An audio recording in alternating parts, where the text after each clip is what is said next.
Anda masih bersama Kompas Siang, Saudara. Pekan lalu, DPR telah mengesahkan rancangan Undang-Undang Dewan Pertimbangan Agung sebagai pengganti Dewan Pertimbangan Presiden atau One Team Press. Ahli tata negara curiga DPA dipakai sebagai cara mengakomodasi kekuatan politik di luar pemerintahan. DPR 2019-2024 di akhir masa kerjanya 3 bulan lagi, kini resmi bakal membahas rancangan Dewan Pertimbangan Agung pengganti Dewan Pertimbangan Presiden.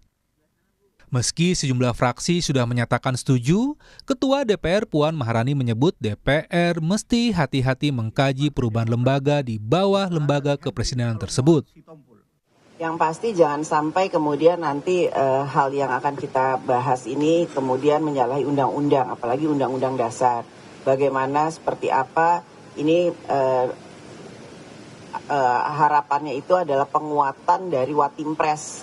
Jadi saya harapkan nanti seperti apa namanya, bagaimana bentuk dari lembaga tersebut. Ya nanti kita lihat pembahasannya, kan sekarang ini baru masuk dalam paripurna, pembahasannya akan kita kaji, jangan sampai kemudian menyalahi aturan perundangan yang berlaku.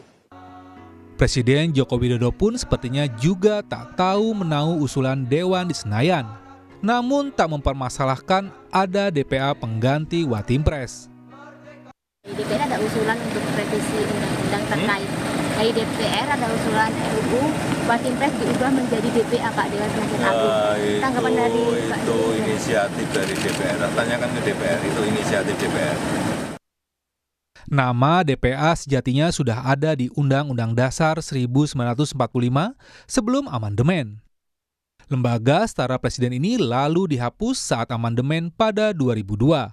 Mengganti fungsi menjadi lembaga di bawah presiden bernama Dewan Pertimbangan Presiden atau Watimpres. Bila ingin mengembalikan Dewan dengan posisi setara presiden, maka konstitusi kembali harus diamandemen. Mengembalikan ke Dewan Pertimbangan Agung itu tidak bisa dengan undang-undang. Tidak bisa? Tidak bisa, karena bunyi One Team Press itu ada di Undang-Undang Dasar yang berlaku sekarang, pasal 16 hasil amandemen. Kalau Dewan Pertimbangan Agung itu lembaga negara yang setingkat. Kalau sekarang hanya mengubah undang-undang, tetap dasarnya itu di bawah presiden seperti sekarang. Kalau mau sejajar dengan presiden harus kembali ke Undang-Undang Dasar 1045 yang asli. Lembaga pertingkatan setingkat presiden tidak bisa dilakukan tanpa mengubah Undang-Undang Dasar. Tapi kalau mau mengubah nama Dewan Pertimbangan Presiden menjadi Dewan Pertimbangan Agung, itu bisa saja, tetapi tidak bisa setingkat dengan tetap seperti sekarang. Yang maaf, kita tidak tahu fungsinya apa tuh ya. Posisi DPA yang hanya mengubah nama diduga sebagai alat posisi tawar buat kekuatan politik di luar pemenangan Pilpres agar tak kritis terhadap pemerintah.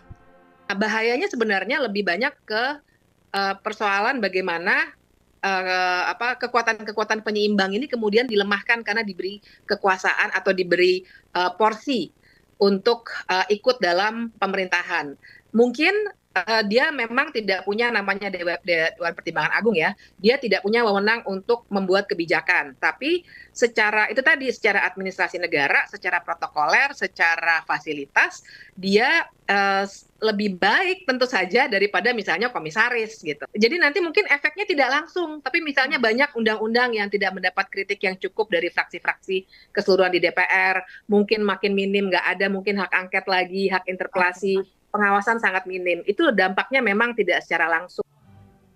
Tapi kritik ahli tata negara tak bisa menghalangi niat anggota DPR yang segera berakhir masa kerjanya pada Oktober 2024 untuk menggolkan rancangan menjadi Undang-Undang Dewan Pertimbangan Agung untuk lembaga presiden. Tim Liputan, Kompas TV.